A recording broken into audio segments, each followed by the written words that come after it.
In this set of videos, we're going to talk about creating tables inside of Microsoft Word and working with the information that we place inside of them. So you'll see here I've got a blank Word document, and I'm going to start off by inserting a table. So I'm going to go to the Insert menu right up here at the top, and you'll see the Table option. When I click on that, a drop-down is going to appear, and you're going to see I can use this grid to select whatever size table I want. Now, this is just the initial size the table is going to be created. You can always insert and delete rows later on. So I'm going to go ahead and select a 5-column and 4-row table. And when I do that, the table has now been entered onto my page. You'll see by default the table stretches from one end to the other. So let's go ahead and begin by entering some information into these cells.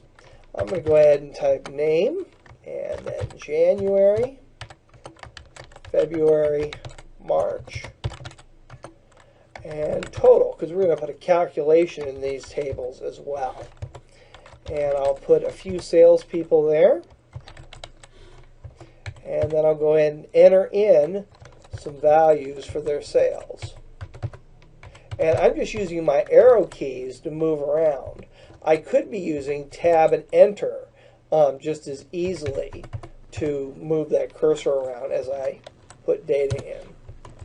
And I'm just, again, putting some fictitious information in here. We're going to leave these blank because we're going to insert a calculation in them a little bit later.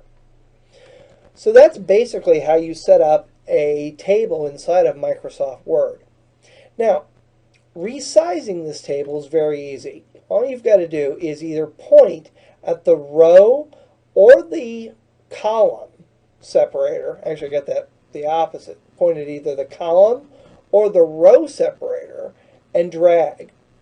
So for instance, I'm going to point here right in between the first and second columns. I can then press and hold and drag over. And you're going to see how I can very easily resize any of those columns just by dragging. Finally, when I get to the end of my table and drag over, you're going to see the overall size of the table is made smaller. And you can do the same thing with rows. I could drag the first row down a little bit, so now I've got a little bit more space in there. If I wish to insert items, and again, very simple. Let's say I want to insert a column in between name and January. That way I've got a first name and a last name field. Now, whenever you insert anything in Word, it's always going to be inserted before what you select.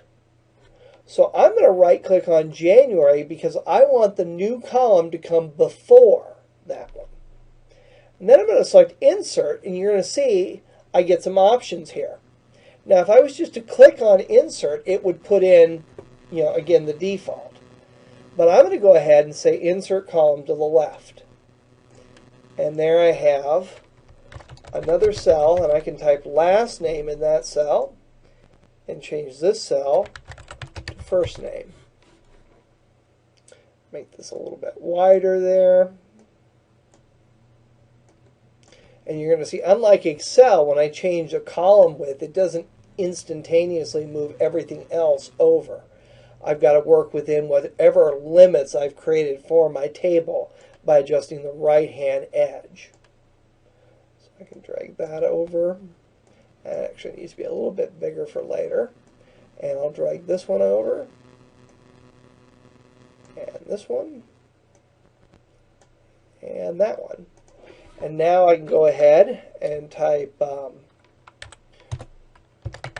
Martin, I'll enter last name in, Jones, and Peter Smith. So there I go. I've successfully inserted a column. You can do the same thing with rows. If I right-click, I will get an Insert option, and I can select rows above. And now I get a blank row there. So now I can go ahead and type Timothy,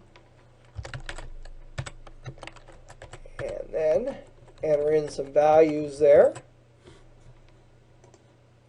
And now I've successfully added a row to my table.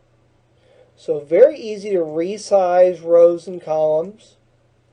Also very easy to insert rows and columns. If you're going to be doing a lot of work with tables, however, it might be better to work on it in Excel and then just copy and paste it over into Microsoft Word.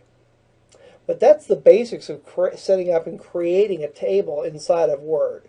In our next video, we're going to start talking about how to format the data inside of your table.